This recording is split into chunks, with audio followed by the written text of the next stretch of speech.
31st night కి farm house book చేసుకుని friends తో ఎంజాయ్ చేయాలనుకుంటున్నారా? అయితే వెంటనే డోసే యాప్ ని డౌన్లోడ్ చేసుకుని బుక్ చేసుకోండి. హాయ్ హలో నమస్తే, welcome back to Suman TV. Present మనతో పాటు ఉన్నారు student counsellor, trainer, motivational speaker Velangani. నమస్తే అండి. నమస్తే అండి. చాలా సార్లు మీతో వీడియోస్ చేద్దాం అనుకున్నాను, కొన్ని వీడియోస్ చూసాను మీవని, మోటివేషనల్ గా చెప్పిన వీడియోస్ కానీ ఇవన్నీ కూడా. సో ఒక్కసారి ఈరోజు ఏంటంటే రీసెంట్ గా కొన్ని సంఘటనలు చూస్తున్నామండి మనం, మీరు కూడా ఆల్రెడీ ఫాలో అవుతూ ఉంటారు. ఏంటంటే సహజీవనము, వివాహేతర సంబంధాలు, అసలు ఇంకా ఎక్కువ చెప్పుకోవాలంటే లేడీస్ ఎక్కువ అయిపోయారు ఇందులో. మరి ఆడవాళ్ళ కోపం వస్తుందేమో ఇలా అన్నందుకు. చాలా మంది మనం చూస్తున్నాం కదా, పెళ్లి అయ్యాక పిల్లలు పుట్టాక కూడా వీళ్ళు వేరే వాళ్ళతో సంబంధాలు పెట్టుకొని తర్వాత వాళ్ళు అడ్డొస్తున్నారని చెప్పేసి వీళ్ళని చంపేయడం, లేదంటే వీళ్ళు చనిపోవడం, లేదంటే పిల్లల్ని చంపేయడం చాలా చూస్తున్నాం. మరి రీసెంట్ గా మేడిపల్లిలో జరిగినటువంటి ఇన్సిడెంట్ గురించి మాట్లాడుకుంటే, ఒక్కసారి అతను ప్రియుడి కోసం హస్బెండ్ చంపేసింది, దాన్ని మళ్ళీ వేరేగా చిత్రీకరించింది. ఒక్కసారి దాని గురించి మాట్లాడు. నిజంగా ప్రజెంట్ న్యూస్ పేపర్ చూడాలంటేనే మార్నింగ్ లేసి భయం ఇస్తుంది. ఎందుకంటే లేడీస్ అనగానే సమాజంలో, అది కూడా మన భారతదేశంలో తల్లిగా గౌరవించబడేది ఎవరైనా ఉన్నారు, ఒక పూజించబడే వ్యక్తి ఎవరైనా ఉన్నారంటే అది దేవుడి తర్వాత మనము స్త్రీకే ఆ స్థానాన్ని ఇచ్చాము. అటువంటి హుందాతనాన్ని ప్రజెంట్ స్త్రీ కోల్పోతుంది. ఆడపిల్లగా పుట్టినందుకు గర్విద్దాం అన్న నినాదాలు పోయి ఆడపిల్లగా ఉన్నందుకు సిగ్గుపడాల్సి వస్తుంది ఈ సిచ్యువేషన్ లో. నిజంగా నేను కూడా చూసానండి ఆ మేడిపల్లి ఇన్సిడెంట్. తను ఎంత నాకుగా దాన్ని చిత్రీకరించిందంటే చాలా మంచి ఒక తెలివితోని ఆమె హత్యను కూడా అది ఏదో అనుకోకుండా అయిపోయినట్టు ఆమె చిత్రీకరించింది.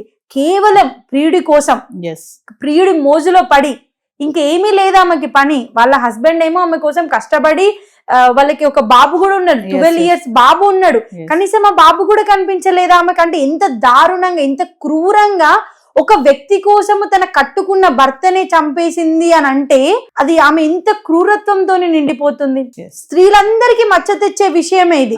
ఖచ్చితంగా ఒక్క పురుషుడు చేస్తే కూడా ఎలాగ మనము నిందిస్తున్నామో పురుష జాతి మొత్తం అదే విధంగాని ఇప్పుడు స్త్రీ జాతి కూడా ఆ ప్రమాదం ఉంది. చాప కింద నీరు లాగా ఆ స్త్రీ మన జాతికి కూడా మచ్చ తెచ్చేది జరుగుతూనే ఉంది ప్రతిరోజు. ఆ ఇన్సిడెంట్ నిజంగా కలిసివేసింది మా హృదయాన్ని. అది చూడగానే అతను ఆఫీస్కి వెళ్ళి ఇంటికి వచ్చే టైంకి తన ప్రియుడు ఎవరైతే ఉన్నారో తన ప్రియుడి స్నేహితుడు వాళ్ళ ఇద్దరిని తీసుకొచ్చి వాళ్ళ ఇద్దరితో కలిసి ఆయన ఇంటికి రాగానే, ఆయన లోపలికి ఎంటర్ అవ్వగానే, తన భర్త ఎవరైతే ఉన్నారో ఆయన ఎంటర్ అవ్వగానే అతి కిరాతకంగా వాళ్ళు ముగ్గురు కలిసి అతన్ని అదిమి పట్టి ఆ గొంతు మీద చున్నీలు పెట్టి, చున్నీలతోనే ఆయన అది శ్వాస రాకుండా ఒకరేమో కాళ్ళు అదిమి పట్టి, ఆ ఇద్దరు కలిసి చచ్చేదాకా, ఆయన చనిపోయేదాకా చున్నీలను పట్టి లాగారు, ఆయన ఊపిరి పోయేదాకా. అంటే ఎంత క్రూరత్వం!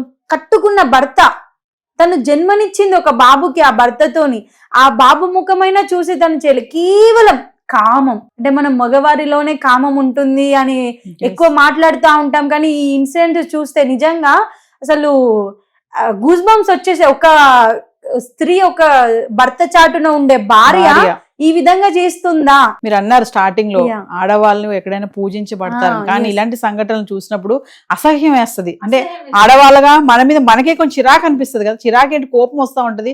ఎంత దారుణం అంటే నిజంగా చాలా ఇన్సిడెంట్స్ చూసామండి మనము. లేడీస్ ముఖ్యంగా ఎందుకు అంటే అటువైపు ఎందుకు అలా టర్న్ అవుతున్నారంటే ఒకటి మనం అనుకున్నట్టు సోషల్ మీడియా ప్రభావం ఎక్కువగా పడింది. ఇంకొకటి అప్పటిలాగా ఉన్న ఆ అమ్మలలో అమాయకత్వము, ఆ పూజించే తత్వము, ఆ దైవత్వము, ఆ సహనము, ఆ ఓర్పు ప్రజెంట్ ఉన్న సిచ్యువేషన్ లో లేదండి. ఎక్కువగా వెస్టర్న్ కల్చర్ ని ఫాలో అవ్వడము, మనము ఎక్కువగా వెస్టర్న్ కల్చర్, పబ్ కల్చర్ అంటూ, రేవ్ పార్టీలు అంటూ ఇటువంటి కల్చర్ కి మనం అలవాటు పడి ఆడపిల్లలు కూడా ఎంతో తల్లి స్వభావంతోని, ఆ దైవత్వంతో ఉండే వాళ్ళు కూడా ఈ వెస్టర్న్ కల్చర్ కి సోషల్ మీడియా ద్వారా ఎక్కువగా ప్రభావితం జరుగుతున్నారు. ఇంకా ఈ రోజుల్లో ఒక చిన్న ఎగ్జాంపుల్ చెప్తాం మనం. అంటే ఈ రోజులలో ఈ విధంగా ఉంది, కానీ మనం పాస్ట్ తీసుకుంటే ఒక వీర వనిత, అది రియల్ ఇన్సిడెంట్ అండి. ఆ వీర వనిత గురించి చెప్పాలంటే అసలు మాటలు సరిపోవు. ఆమె గురించి మాట్లాడుకుంటేనే రోమాలన్నీ నిక్కబోర్చుకొని ఉంటాయన్నమాట. ఆమె బ్రిటిష్ వాళ్ళ కోసం స్వాతంత్ర సమర యుద్ధంలో ఒక వీర వనితగా పోరాటం చేసింది. బ్రిటిష్ వాళ్ళు ఒకే ఒక ప్రశ్న అడిగారు ఆమెని. ఆ ఒక ప్రశ్నకి సమాధానం చెప్తే ఆమెకి ఏమీ కాదు. అయినా గాని బ్రిటిష్ వాళ్ళు అడిగిన ప్రశ్నకి ఆమె సమాధానం చెప్పలేదు. బ్రిటిష్ వాళ్ళు ఆమె నా సమాధానం చెప్పమని, ఆ ప్రశ్నకి సమాధానం చెప్పమని ఆమె కాళ్ళు విరగొట్టారు. ఆమె 2 కాళ్ళు విరగ్గొట్టారు, ఆమెను చిత్రహింసలకు గురి చేశారు, ఒంటి నిండా రక్తం గారుతుంది, అయినా గాని ఆమె ఆ నిజం విప్పలేదు. ఆ వీర వనిత ఆఖరికి, మీరు నమ్మరు, ఆఖరికి ఆ బ్రిటిష్ వాళ్ళు ఆమె 2 రొమ్ములను కూడా కోసేశారు. ఆ డాక్టర్స్ ని పిలిపించి రొమ్ములను ఈ విధంగా కత్తిరించారు. అసలు అంతగా చిత్రహింసలు పెట్టిన ఆమె ఎందుకు నిజం చెప్పలేదు అని అంటే, ఆమె నిజం చెప్తే అన్ని రోజులు స్వాతంత్ర సమరయోధం పోరాటం అంతా నీరుగారిపోతుంది, అంతా బుడిదల పోసిన పన్నీర్ అయిపోతుంది అని ఆమె సమాధానం చెప్పలేదు. అసలు ఆ అడిగిన ప్రశ్న ఏంటి, అది ఎందుకు సిచ్యువేషన్ వచ్చిందని అంటే నేను ఎక్స్ప్లెయిన్ చేస్తాను. అసలు ఆ అమ్మాయి చాలా గారాబంగా పెరిగింది. ఆ అమ్మాయి మంచి బిజినెస్ మ్యాన్ కూతురు, తను చాలా గారాబంగా పెరిగింది. వాళ్ళ నాన్న కూడా చాలా ఫ్రీడమ్ ఇచ్చారు.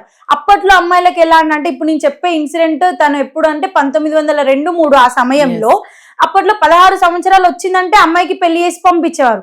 కానీ వాళ్ళ నాన్న బిజినెస్ మ్యాన్, వాళ్ళ నాన్న ఏం చేసేదంటే, నువ్వు నీ ఇష్టం, నీకు ఫ్రీడమ్ ఉంది, నీకు నచ్చినప్పుడే నేను పెళ్లి చేస్తాను, నీకు నచ్చింది చేసుకోవచ్చు అని అమ్మాయికి ఫ్రీడమ్ ఇచ్చారు. వాళ్ళ నాన్నగారు బిజినెస్ చేస్తున్నప్పుడు ఖచ్చితంగా బ్రిటిష్ కి కొంత డొనేషన్ అనేది పే చేయాలి, కానీ అమ్మాయికి నచ్చకపోయేది. కానీ వాళ్ళ నాన్న ఏంటి, డొనేషన్ పే చేయకపోతే ఆయన బిజినెస్ చేసుకోలేడు అని అలా సాగిస్తూ ఉంటే అమ్మాయి రివర్స్ అయింది వాళ్ళ నాన్నగారి మీద. నువ్వు పే చేయొద్దు నాన్న అని చెప్తే కూడా వినలేదు. వాళ్ళ నాన్నగారు లేదు మనం చెయ్యాలంటే ఖచ్చితంగా పే చేయాలని అలా సాగుతున్న క్రమంలో తరువాత ఆమె అందరి నోట్ల స్వాతంత్ర సమరయోధం పోరాటము, అది అన్ని మూమెంట్ గురించి అన్ని కొన్ని మాటలు విని వాళ్ళ నాన్నతో చెప్పింది, నాన్న మనం ఎందుకు పోరాడొద్దు, మన దేశం కోసం మనం కూడా పోరాడదాం, మనం కూడా ఒక అడుగు వేద్దామని చెప్తే వాళ్ళ నాన్న అన్నారు, మనకి ఇదంతా సరిపోదు, నువ్వు ఇప్పుడు బానే ఉన్నావు కదా, నువ్వు హ్యాపీగా ఉండి ఇలాగే, ఇదంతా కుదరదు, నువ్వు చాలా సెన్సిటివ్ ఉంటావు, చాలా గారాబంగా పెరిగావు, ఇదంతా మనకి అవసరమా, తలనొప్పి అని వాళ్ళ నాన్నగారు అంటే, లేదు నేను ఖచ్చితంగా నా దేశం కోసం నేను పోరాడతానని చెప్పేసి దేశభక్తితో ఇంట్లో నుంచి బయటకు వచ్చేసింది. ఇంకా ఇంట్లో నుంచి బయటకు వచ్చేసి ఒక పెద్ద లెజెండరీ గ్రేట్ పర్సనాలిటీ దగ్గర ఆయన సైన్యంలో చేరింది.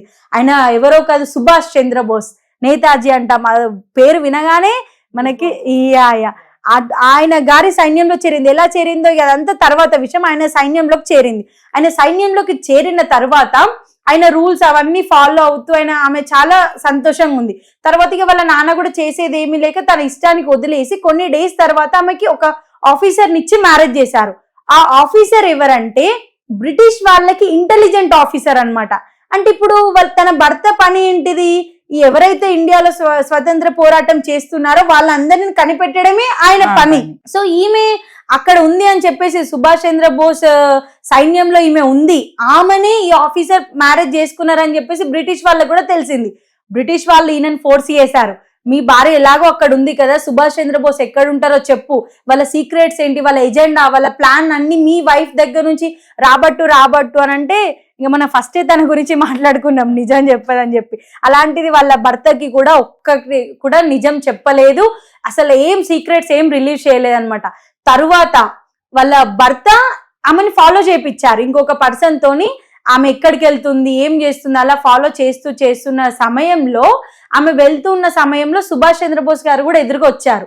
తర్వాత ఈ ఆఫీసర్ వాళ్ళ టీం తోటి సుభాష్ చంద్రబోస్ గారిని అటాక్ చేయించారు. సుభాష్ చంద్రబోస్ గారికి ఏం కాలేదు, వాళ్ళ డ్రైవర్ కి బుల్లెట్ తగిలింది అనమాట చేతి దగ్గర. ఇక ఈమెకి బీభత్సంగా కోపం వచ్చేసే, మన దేశం కోసం అంత పోరాడే వ్యక్తిపై నువ్వు అటాక్ చేస్తావా అని చెప్పేసి ఒక పెద్ద అది కట్టె తీసుకొని తన భర్తని కొట్టి చంపింది. తన భర్తని దేశం కోసం చంపేసిన తర్వాత ఈయన చెప్తారు సుభాష్ చంద్రబోస్ గారు, నువ్వు చేసింది కరెక్ట్ కాదు, అతను కూడా మన దేశస్తుడే కదా, మన దేశం కోసం మన దేశస్తుని ఎలా చంపుతామని అంటే, మరి మీరు కూడా మన దేశస్తులే కదా, మిమ్మల్ని ఎలా చంపుతారని చెప్పేసి, సరే నేను చేసింది తప్పైతే నేను లొంగిపోతానని చెప్పేసి సుభాష్ చంద్రబోస్ గారు ఎక్కడ దొరికిపోతారో అని చెప్పేసి తను లొంగిపోతుంది. ఇంకా ఆఫీసర్ చనిపోయాక బ్రిటిష్ వాళ్ళు తనని తీసుకొని వెళ్ళిపోయి బంధించి ఆమె నుంచి నిజం రాబట్టడానికి మద్రాస్ నుంచి ఇంటెలిజెంట్ టీం ని తీసుకొచ్చారు బ్రిటిష్ వాళ్ళు ఎంత ప్రయత్నించినా నిజం చెప్పలేదు.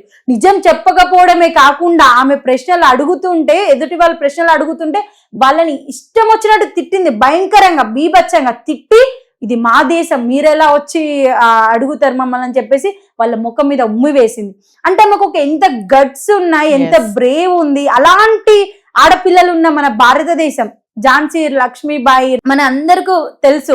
ఇలాంటి చరిత్ర ఉన్న భారతదేశంలో ఇలాంటి స్త్రీలను చూస్తుంటే నిజంగా సిగ్గుపడాల్సిన సమయమే ఇది చెప్పాలంటే అండి. అలా ఆమె ఆ ప్రశ్నకి వాళ్ళు బ్రిటిష్ వాళ్ళు అడిగిన ప్రశ్న ఏంటంటే సుభాష్ చంద్రబోస్ గారు ఎక్కడున్నారు, నువ్వు చూపించనక్కర్లేదు, జస్ట్ చెప్పు సరిపోతుంది. అంటే మేము చూసుకున్నామంటే నేను అస్సలు చెప్పనని సస్య మీరా చెప్పనని చెప్పేసి ఉంది. ఇక లాస్ట్ కి అడిగితే ఎక్కడున్నారు చెప్పండి, నా గుండెల్లో ఉన్నారు అని చెప్తుంది సుభాష్ చంద్రబోస్ గారు. నా గుండెల్లో ఉన్నారని చెప్తే ఇంకా బ్రిటిష్ వాళ్ళకి ఒక లెవెల్ ఈగో అది అయిపోయింది, పీక్స్ వచ్చేసిన వాళ్ళు ఇంకా ఆమె నీ గుండెల్లో ఉన్నారని చెప్పేసి ఆమె రొమ్ములను అతి కిరాతకంగా వితౌట్ అనేసేసి ఆమెకి ఇవ్వకుండా ఆమె రొమ్ములను అతి కిరాతకంగా కోసేశారనమాట. తర్వాత ఇక స్వాతంత్రం వచ్చింది. ఆ వచ్చిన వాళ్ళ దాంట్లో స్వాతంత్ర పోరాటాలకు కొంత అమౌంట్ ఇవ్వడం జరిగిందనమాట. ఆ అమౌంట్ తో ఆమె ఇంటికి కూడా వెళ్లకుండా, వాళ్ళ డాడీ మంచి వెల్ సెటిల్డ్ అయిన వాళ్ళ ఇంటికి తిరిగి వెళ్లకుండా హైదరాబాద్కి వచ్చి పూలు అమ్ముకొని బతికింది ఆమె. అంటే అంత వీర వనితలు ఉన్న ఆమె ఎవరో కాదు, మనందరికి చాలా తక్కువ మందికి తెలుసు, నీరా ఆర్య, వీర వనిత నీరా ఆర్య. అలాంటి వీర వనితలను చూసి మనం నేర్చుకోవాలి. అక్కడ దేశభక్తి అన్నాను కదండి ఇంతకు ముందు, భక్తి అని అంటే అదే దేశభక్తి. నీ లక్ష్యం కోసం నువ్వు పోరాడు. ఇప్పుడు ఏదో టైం పాస్, ఇప్పుడు ఆఫీస్ నుంచి భర్త వెళ్ళిపోయిండు, ఇంటి నుంచి ఆఫీస్కి వెళ్ళిపోయినారు, ఏముంది ఫోన్ పట్టుకొని ఇన్స్టాగ్రామ్ చూద్దామా, యూట్యూబ్ చూద్దామా, ఫేస్బుక్ లో ఎవరితో చాట్ చేద్దాము, ఇవన్నీ కాకుండా నీకంటూ ఒక గోల్ పెట్టుకో. నువ్వు ఎవరి మీదనో డిపెండెంట్ కాదు, ఇండిపెండెంట్.